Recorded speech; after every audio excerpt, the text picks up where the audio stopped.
Hello friends, this is Adam with Movie Guide 365. In today's video, I will be discussing Arrow Video's recent 4K release of Inglourious Basterds. This will not be a typical 4K disc review as I normally do. Instead, I will be offering a comparison between the Universal release disc from 2021 and Arrow's new 4K from January 2025.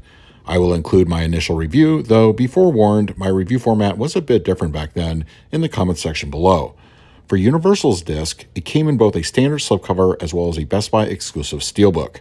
Arrow Video is using a limited edition slipcase, and though no standard release has been announced as of this recording, though I fully expect to see one released within the next year or so. The 4K case inside has reversible artwork. There's some swag including a themed coaster and a booklet with some information about the film, as well as a poster. Arrow Video's limited edition is available at online retailers as well as local brick-and-mortar locations such as Barnes & Noble. Inglourious Basterds on 4K Ultra HD Blu-ray has an aspect ratio of 239:1. It is upscaled from a 2K digital intermediate, and it includes HDR10. The Universal disc, however, supports HDR10+. Arrow's included booklet states that the master was directly provided by NBC Universal for this release. So for most, this is a pretty open and shut case of both releases using the same transfer. I wish I could sit here and tell you that there was some elaborate new color grading, or the film was struck from some mysterious new 4K DI source that has somehow manifested itself, but alas, it's pretty much the same transfer on both discs. There is some under-the-hood differences for sure, but nothing I would classify as game-changing or revelatory. This being Arrow, who is known for strong disc encodes, I found the bit rates to clock a bit higher in average when comparing to Universal's disc.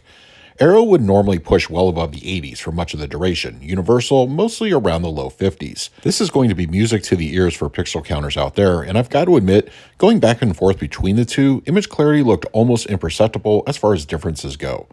I say almost because once or twice it looked to me that Arrow's disc produced a slightly sharper image.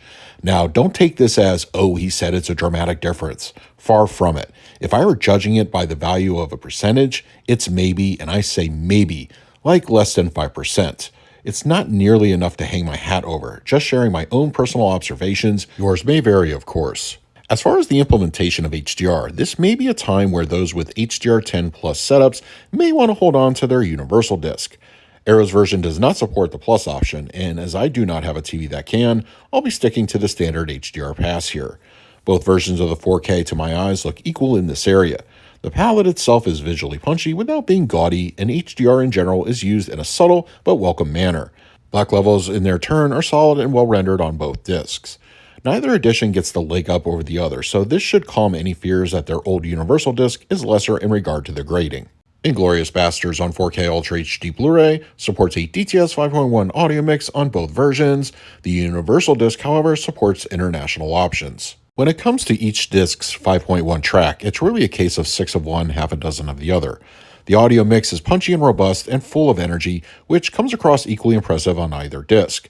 There are absolutely no discernible differences between the two audio options, so to keep things short and sweet for this review, if you've heard this one on the Universal, you've heard it on the Arrow. Now, this is going to be where the meat and potatoes are for those opting to pick up the Arrow Video version, as there is a new bevy of extras included, though not without a caveat or two. Available on the accompanying disc with the Arrow set, there is some newly produced content exclusive to Arrow. An interview with assistant editor Fred Raskin, What Would Sally Do?, a discussion with actor Omar Doom about his role, a visual essay about the film, and a sit-down with makeup effects artist Greg Nicotero. There's also a very compelling piece about French cinema during World War II, which of course ties directly into the theme of the film itself. Arrow has also included most of the film's previous bonus materials located in the archival section of the supplements disc. Now, an interesting occurrence happened when playing the archival bonus materials on my OPPO 203 player. I randomly selected one of the pieces of content, a conversation with Rod Taylor, and my screen went black and stayed that way for several minutes, to the point I thought my 4K player was glitching. I was unable to even turn off the player, so I manually unplugged it, plugged it back in, and tried another piece of content, and was met with the same occurrence. I then went to my secondary player, the Panasonic A20, and the same incident happened with the archival bonus items. I'm wondering if some or all of the archival content is not cooperating with certain 4K players, and or is this a widespread issue? Please let the rest of us know in the comment section below if you're experiencing similar problems with your copy. So, at the end of the day, which version of Inglourious Basterds do I feel is the superior version to pick up?